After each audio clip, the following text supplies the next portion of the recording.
यह एक ऐसी दुनिया है जहाँ पैसों की कोई वैल्यू नहीं, यहाँ टाइम ही सब कुछ है। यहाँ अगर आपको कोई चीज खरीदनी है तो आपको उस चीज के बदले अपनी जिंदगी का कुछ टाइम देना पड़ेगा, तब जाकर आप उस चीज को खरीद पाएंगे। लेकिन इस दुनिया में एक अच्छी जिंदगी गुजारने के लिए आपके पास टाइम का होना भी जरूरी है, क्योंकि यहाँ जब किसी इंसान की एज 25 साल तक पहुंच जाती है तो उस इंसान के हाथ पर 1 साल का टाइम स्टार्ट हो जाता है। जिस पल काउंटडाउन 0 हुआ उसी पल वह इंसान खत्म। अमीरों के पास इतना टाइम था कि वह 1000 साल की जिंदगी भी जी सकते थे। अमीरों ने खुद के लिए एक अलग दुनिया बना ली थी जहाँ वो लोग एक सुकून भरी जिंदगी गुजार रहे थे, लेकिन वहीं दूसरी तरफ गेटो सिटी में रहने वाले गरीब लोग दिन रात मेहनत करके खुद के लिए टाइम कमाते थे, नहीं तो उनकी जिंदगी खत्म हो जाएगी। इन्हीं गरीबों की बस्ती में विल नाम का एक लड़का रहता था जिसकी घड़ी में सिर्फ 23 घंटे ही बचे थे। विल अपनी मॉम के साथ रहता था। अब क्योंकि 25 साल के बाद उम्र रुक जाती है, इसीलिए उसकी माँ 50 साल की होकर भी बहुत जवान दिख रही थी। आज विल की माँ का 50वां जन्मदिन था। विल अपनी मॉम का बर्थडे सेलिब्रेट करने के लिए पिछली रात ओवर टाइम करके एक शैंपेन की बोतल लाया था। यह देखकर विल की मॉम बहुत खुश हो जाती है और वो विल से कहती है कि मैं अपने पोतों को देखना चाहती हूँ, तुम किसी लड़की को डेट क्यों नहीं करते? जिस पर विल जवाब देता है कि इन सब चीजों के लिए टाइम किसके पास है। विल की मॉम ने उससे कहा कि इलेक्ट्रिसिटी बिल और बैंक से लिया हुआ लोन कल की डेट तक मुझे क्लियर करना होगा, नहीं तो हमें फाइन पड़ सकता है। इसलिए अब मैं जा रही हूँ और कल रात तक सभी बिल्स और बैंक के लोन्स जमा करवाकर वापस आऊंगी। उसने कहा कि मेरे पास सिर्फ 3 दिन का टाइम है। इलेक्ट्रिसिटी बिल और बैंक का लोन चुकाने में मेरे पास लगभग सारा टाइम खर्च हो जाएगा, इसीलिए कल शाम को तुम जरूर बस स्टॉप पर मेरा इंतजार करना, ताकि मेरा सारा टाइम खत्म होने से पहले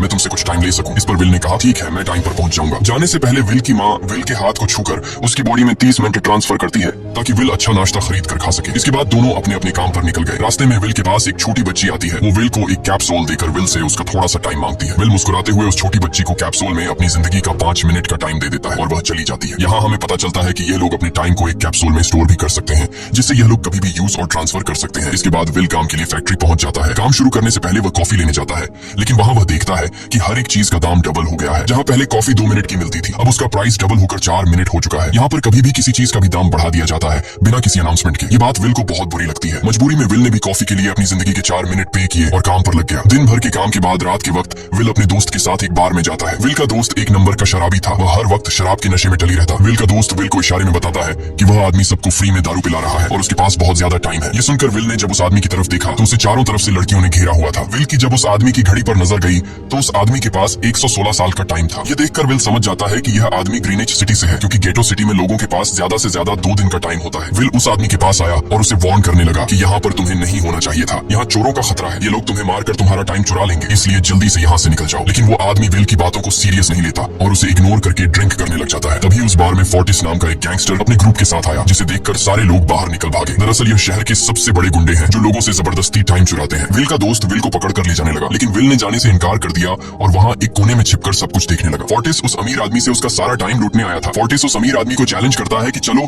पंजा लड़ाते हैं और जो हारेगा वह अपना सारा टाइम जीतने वाले को दे देगा। ये टाइम फाइट आर्म रेसलिंग की तरह थी, जिसमें 2 लोगों को एक दूसरे की कलाई पकड़नी होती थी। जिस भी इंसान की कलाई नीचे होती थी उसका टाइम घटने लगता था और वो टाइम उस आदमी के हाथ में ट्रांसफर होने लगता था जिसकी कलाई ऊपर होती थी। इस तरह जीतने वाला इंसान सारा टाइम उस दूसरे आदमी से अपनी बॉडी में स्टोर करके उसे मार देता।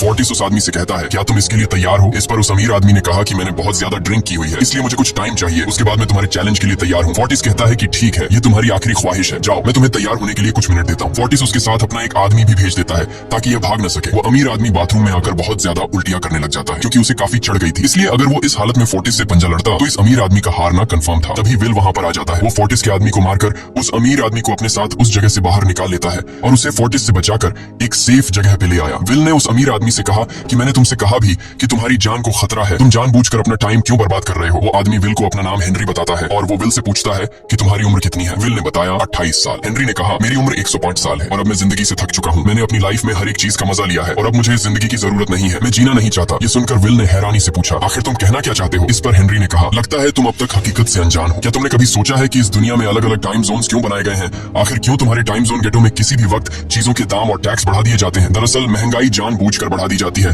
ताकि गरीब लोग मरते रहें और उनकी मौत का फायदा ग्रीनविच टाइम जोन के अमीर लोगों को होता रहे। असल में ये सारा सिस्टम उन्हीं का बनाया हुआ है। जरा सोचो, वहाँ ग्रीनविच टाइम जोन में लोगों के पास जीने के लिए हजारों साल है, लेकिन यहाँ गेटो में तुम लोग हर रोज जीने के लिए मेहनत मजदूरी करते हो। ऐसा इसलिए है क्योंकि उन्होंने तुम्हें यह करने के लिए मजबूर किया है। वो लोग तुम लोगों को ज्यादा टाइम देना ही नहीं चाहते ताकि तुम लोग मजबूरी में उनके लिए काम करते रहो। वो लोग महंगाई बढ़ाकर तुम्हें ज्यादा से ज्यादा टाइम खर्च करने पर मजबूर करते हैं ताकि तुम्हारे टाइम से वो हमेशा की जिंदगी जी सके। उन्होंने अपनी जिंदगी का हर एक दिन गरीबों की मौत से इकट्ठा किया है और मैं ऐसी जिंदगी बिल्कुल भी नहीं जीना चाहता जो किसी गरीब मजबूर इंसान की मौत से मिली हो। ये सब सुनकर विल समझ गया कि हेनरी बहुत ही नेक दिल इंसान है। हेनरी ने विल से आगे पूछा अगर तुम्हारे पास मेरे जितना टाइम होता तो तुम क्या करते? विल ने मुस्कुराकर कहा कि सबसे पहले मैं बार बार टाइम को देखना छोड़ देता, क्योंकि उस वक्त भी विल के पास सिर्फ 18 घंटे होते हैं। वो सोने से पहले, सोने के बाद, खाना खाते टाइम हर वक्त अपनी घड़ी देखता रहता है क्योंकि मुझे डर लगता है कि कहीं मेरा टाइम खत्म न हो जाए और मैं मर न जाऊं। विल कहता है कि मेरी मॉम घर संभालने के लिए बहुत ज्यादा मेहनत करती है। अगर मेरे पास तुम्हारी तरह इतना ज्यादा टाइम होता तो मैं अपनी मॉम के लिए ग्रीनविच सिटी में एक अच्छा घर खरीदता और हम दोनों वहाँ पर खुशी से जिंदगी गुजारते। इसके बाद विल ने हेनरी से कहा, आज रात हमें यहीं रुकना होगा, सुबह तक खतरा टल जाएगा, तब तुम वापस अपने घर लौट जाना। इसके बाद ये दोनों सो जाते हैं। सुबह उठकर हेनरी देखता है कि विल अभी भी सो रहा है। वो विल के पास आता है और उसके पास जितना भी टाइम होता है वो सारा का सारा विल को ट्रांसफर कर देता है और अपने पास कुछ ही मिनट बचाकर एक ब्रिज के ऊपर जाकर बैठ जाता है। विल जब नींद से जागा तो उसने देखा कि हेनरी वहां से जा चुका है।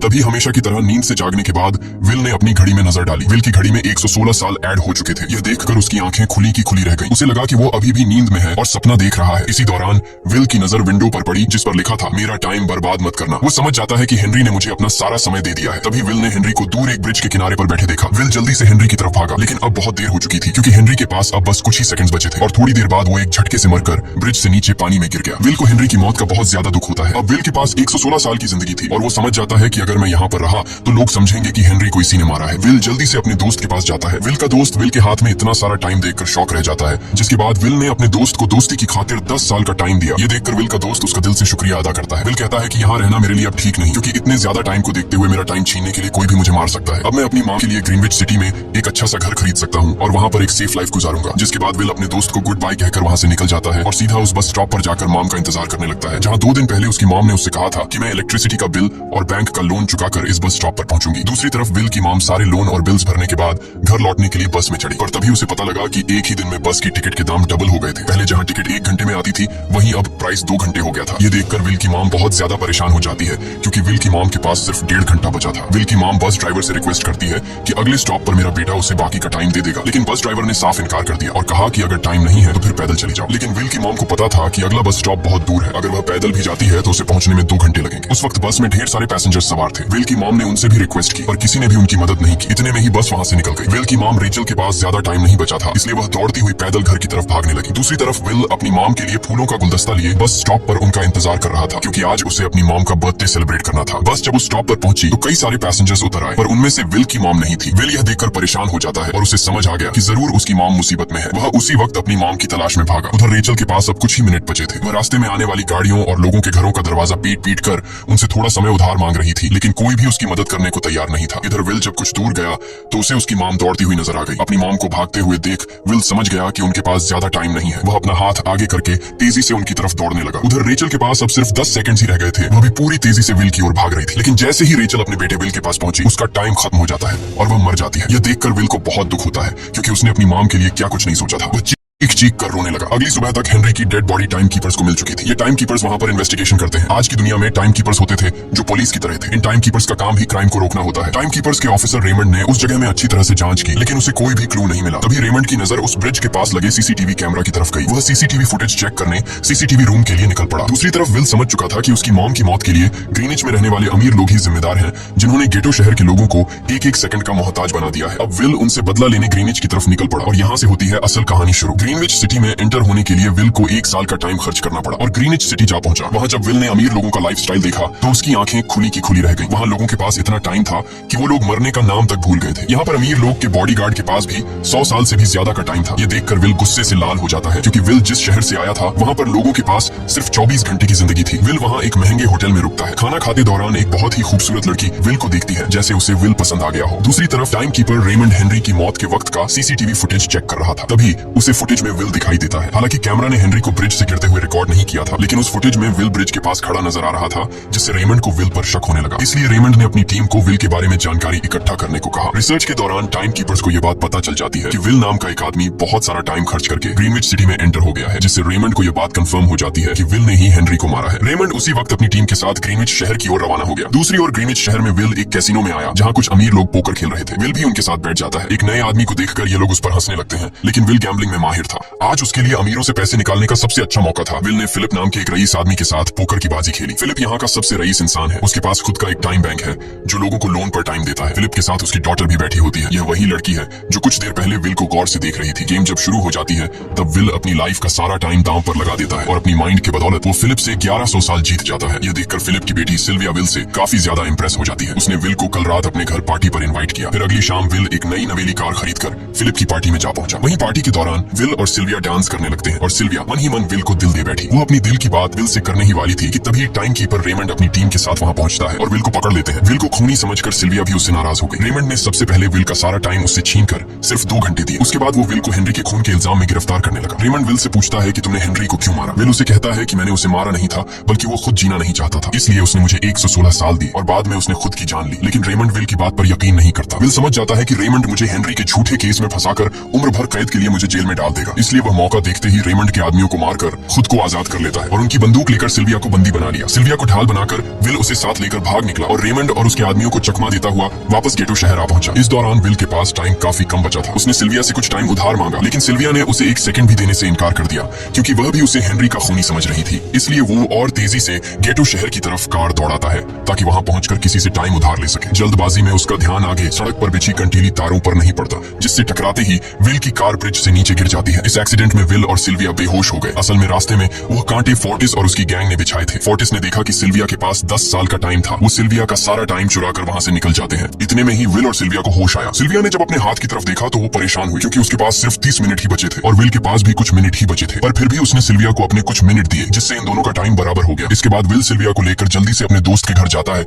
जिसे उसने 10 साल दिए थे। जब उसके दोस्त की वाइफ ने दरवाजा खोला और उसने विल को देखा तो उसने विल से नाराजगी जताते हुए कहा, तुम्हारे दिए हुए 10 साल ने मेरे हस्बैंड की जान ले ली। उसने सारा टाइम शराब में उड़ा दिया, जिससे उसकी मौत हुई। ये सुनकर विल मायूस हो गया, लेकिन अब इन दोनों के पास भी ज्यादा टाइम नहीं था। अगर यह दोनों जल्दी से कुछ नहीं करते तो इनकी भी मौत पक्की थी। तभी विल ने सिल्विया के कानों में ईयरिंग देखी जो हीरे की थी। उसे बेचकर विल और सिल्विया को 2 दिन का टाइम मिल गया। इसके बाद विल सिल्विया को लेकर फोन बूथ पर आया। उसने सिल्विया के पिता फिलिप को कॉल किया और बताया कि उसकी बेटी अब तक सही सलामत है। उस वक्त रेमंड भी फिलिप के पास ही मौजूद था और विल को भी पता था कि रेमंड भी वहां मौजूद है। विल ने सिल्विया को छोड़ने के बदले 10,000 साल का टाइम मांगा और वो 10,000 साल टाइम बैंक के जरिए गरीब लोगों में बांटने को कहा और कल सुबह तक का टाइम दिया। हालांकि फिलिप के लिए यह रकम कुछ भी नहीं थी, पर फिलिप किसी भी कीमत पर गरीबों को टाइम नहीं देना चाहता था। इधर विल सिल्विया को अपने घर ले आया, जहां पर दोनों सुबह होने का इंतजार कर रहे थे। इसी दौरान सिल्विया ने विल से पूछा कि उसकी फैमिली कहाँ है। इस पर विल ने बताया कि पिछली रात ही टाइम न होने की वजह से मेरी माँ की डेथ हुई। ये सुनकर सिल्विया को बहुत बुरा लगता है और उसे एहसास होता है कि यहाँ गरीब लोग हर पल मौत के डर में जीते हैं। उन्हें एक दिन का टाइम कमाने में कितनी मेहनत करनी पड़ती है। अगली सुबह बैंक खुलते ही विल और सिल्विया खिड़की से बैंक पर नजर रखने लगे, लेकिन बैंक ने गरीबों में टाइम नहीं बांटा। सिल्विया यह देखकर बहुत मायूस हो गई कि टाइम के आगे उसके पिता के लिए अपनी बेटी की भी कोई कीमत नहीं थी। अब सिल्विया को समझ आ गया कि उसके पिता सिर्फ बिजनेसमैन नहीं है, बल्कि वो इस सिस्टम के हेड हैं। वो गरीब लोगों की मौत से अपनी जिंदगी के साल जमा करते हैं। सिल्विया को यूं मायूस देखकर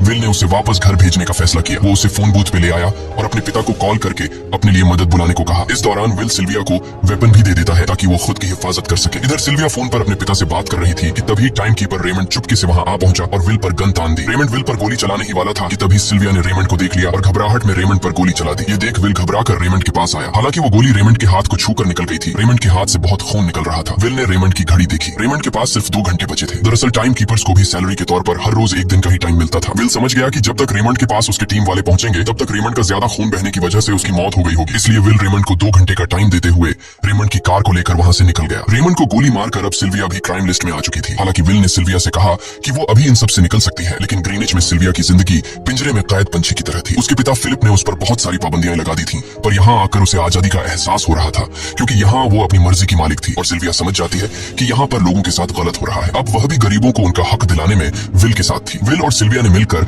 अमीरों को लूटना शुरू कर दिया। सिल्विया जो कि ग्रीनिच सिटी के चप्पे चप्पे से वाकिफ थी, इसलिए इन दोनों ने प्लान बनाया कि वो ग्रीनिच सिटी में बैंक से टाइम कैप्सूल चुराएंगे और उनको गरीबों में बांट देंगे। सिल्विया ने सबसे पहले अपने पिता फिलिप के कई सारे बैंक्स में डाका डाला, क्योंकि फिलिप ने गरीबों की मौत से वह सारा टाइम इकट्ठा किया था। इन दोनों ने तिजोरी से सभी टाइम कैप्सूल एक बैग में पैक करके वहां से निकल गए और उन्हें गरीबों में बांटने लगे। इतनी बड़ी चोरी करने के बाद अब सरकार भी इन दोनों से तंग आ चुका था, इसीलिए सरकार ने इन दोनों के सर पर 10 साल का टाइम इनाम रख दिया। ये खबर सुनते ही गैंगस्टर फोर्टिस अब इन दोनों को कुत्ते की तरह ढूंढने लगा, लेकिन विल और सिल्विया हर रोज अपना ठिकाना बदलते रहते थे, जिससे वो किसी के हाथ नहीं आते थे। ये दोनों एक होटल में छुपे हुए थे। इनके पास टाइम की कमी तो थी नहीं, इसलिए उन्होंने पूरे होटल को ही बुक कर लिया था। फोर्टिस इन दोनों की तलाश में उस होटल के बाहर आ पहुंचा। वहां उसने कुछ लोगों को पकड़कर उनसे विल और सिल्विया के बारे में पूछने लगा, लेकिन उन लोगों पर विल और सिल्विया के बहुत एहसानात थे, इसलिए ये लोग मरने के लिए तो तैयार थे, पर विल और सिल्विया का ठिकाना बताने के लिए तैयार नहीं थे। लेकिन जब फोर्टिस ने उन लोगों पर बहुत ज्यादा जोर जबरदस्ती की तो उनमें से एक बंदा मौत के डर से फोर्टिस को उस होटल के बारे में बता देता है जहां विल और सिल्विया छुपे हुए थे, जिसके बाद फोर्टिस फौरन अपनी गैंग के साथ वहां पर पहुंच जाता है और इन दोनों को पकड़ लेता है। अब विल और सिल्विया का उनसे बच पाना नामुमकिन था। फोर्टिस ने विल को एक टेबल पर बैठा दिया और उसे टाइम फाइट के लिए चैलेंज किया। विल समझ गया कि अगर मैंने चैलेंज से इनकार किया तो फोर्टिस के गैंग वाले लोग मुझे मार देंगे, इसलिए क्यों ना आज इसके साथ पंजा आजमाया जाए। फोर्टिस और विल ने एक दूसरे की कलाई पकड़ ली और मौत का खेल शुरू हुआ। फोर्टिस माहिर खिलाड़ी था, उसने शुरुआत में ही विल का हाथ नीचे कर दिया, जिससे विल का टाइम तेजी से फोर्टिस में ट्रांसफर होने लगा। लेकिन विल बिल्कुल जोर ही नहीं लगा रहा था, जैसे कि वो जानबूझकर हार रहा हो। और जैसे ही विल के पास अपनी लाइफ के 3 से 4 सेकंड बचे तभी विल ने अपनी पावर दिखाई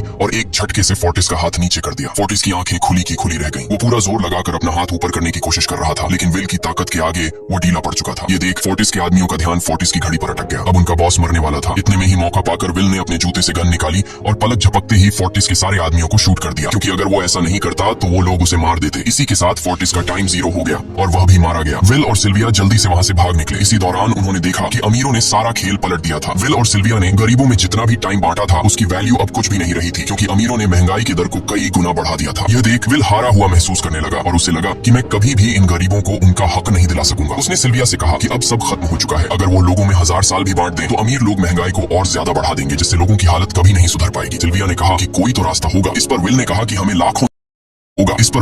हमें लाखों साल चुराकर इन लोगों को देने होंगे, तब जाकर हम लोग महंगाई को कंट्रोल कर सकते हैं। हालांकि यह इतना आसान नहीं था, पर सिल्विया ने इसके लिए एक प्लान सोच रखा था। अगली ही सुबह जब फिलिप अपने बॉडीगार्ड्स के साथ ऑफिस पहुंचा, तभी सिल्विया वहां आई और उसने अपने पिता से कहा कि वो सरेंडर करना चाहती है। तब सारे गार्ड्स ने सिल्विया पर गन तान दी, लेकिन तभी वहां पीछे से गार्ड के बेस में छिपा विल वहां आ पहुंचा। उसने फिलिप के सर पर गन रखी और उसके जरिए लॉकर का दरवाजा खुलवाया। विल और सिल्विया ने फिलिप के लॉकर से एक टाइम कैप्सूल चुरा लिया, जिसमें 10 लाख साल का टाइम मौजूद था। इस टाइम कैप्सूल का एक साल गरीबों की ही मौत से आया था। विल और सिल्विया वह टाइम कैप्सूल लेकर भाग जाते हैं। इधर रेमंड को जब यह बात पता चली तो वह फौरन विल और सिल्विया के पीछे लग गया। जब रेमंड ने अपने हाथ पर घड़ी को देखा तो उसके पास 1 घंटे से भी कम टाइम बचा हुआ था। वह हेडक्वार्टर कॉल करके कहता है कि मुझे मेरी सैलरी कैप्सूल में भेज दो, मेरे पास टाइम कम है। लेकिन इससे पहले कि वह अपनी बॉडी में कैप्सूल से टाइम ट्रांसफर कर पाता, उसे विल की कार दिख जाती है और वह कैप्सूल से अपनी बॉडी में बिना टाइम ट्रांसफर किए उनके पीछे लग जाता है, क्योंकि अगर वो 10 लाख साल गरीबों को मिल जाते तो गेटो टाइम जोन का हर एक इंसान अमर हो जाता और अमीरों का बनाया पूरा सिस्टम तहस नहस हो जाता। रेमंड ने विल और सिल्विया को पकड़ने के लिए अपनी पूरी जी जान लगा दी, लेकिन वो उन्हें रोक नहीं पाया। विल और सिल्विया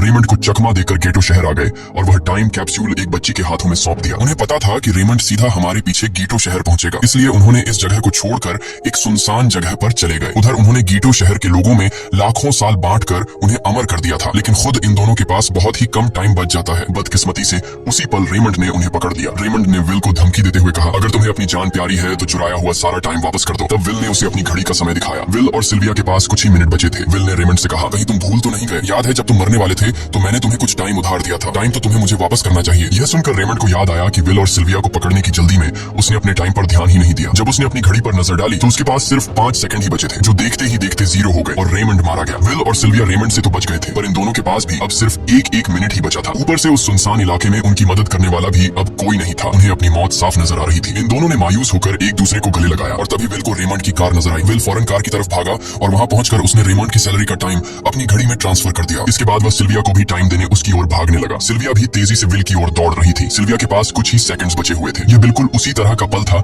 जिस तरह से विल ने अपनी मॉम को खोया था। विल ने अपनी मॉम को तो खो दिया था, पर सिल्विया को नहीं खोना चाहता था। विल सिल्विया के बिल्कुल करीब ही था, पर तभी सिल्विया विल की बाहों में गिर पड़ी। लकीली विल ने सही वक्त पर सिल्विया का हाथ थाम लिया था, जिससे उसकी जान बच गई। विल और सिल्विया की बदौलत अब डेटन शहर के सारे लोग अमर हो चुके थे। अब उन्हें एक घंटे कमाने के लिए फैक्ट्रीज में काम करने की जरूरत नहीं थी। वह सभी अपने सपनों को पूरा करने ग्रीनिच शहर की ओर निकल पड़े, जिससे अमीरों का बनाया सारा सिस्टम फेल हो गया। वहीं इसी के साथ यह कहानी खत्म हो जाती है। अगर आपको वीडियो अच्छी